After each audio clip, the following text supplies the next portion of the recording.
Hey there! Welcome back to our channel where we share the latest tips and tricks to help you get the most out of your Android device. In today's video, we're going to show you how to modify media auto-download when using mobile data in WhatsApp.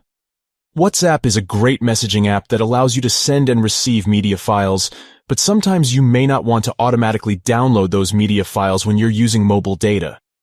Here's how you can modify your media auto-download settings in WhatsApp when using mobile data in just a few simple steps.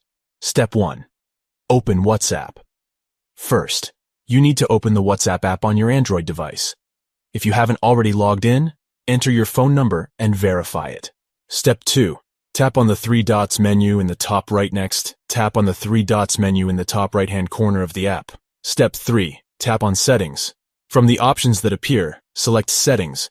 Step 4. Go to Storage and Data. Scroll down until you see the Storage and Data option and tap on it. Step 5. Scroll down to the Media Auto Download tab. Scroll down until you see the Media Auto Download tab and tap on it. Step 6. Tap on When Using Mobile Data. From the options that appear, select When Using Mobile Data. Step 7. Select whether you want to auto-download photos or disable them all.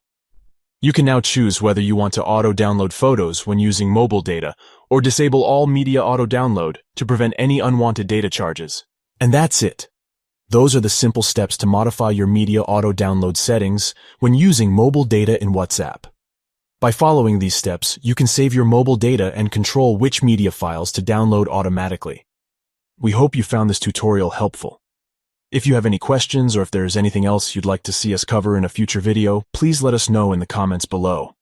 Don't forget to like and subscribe to our channel for more helpful tips and tricks. Thanks for watching.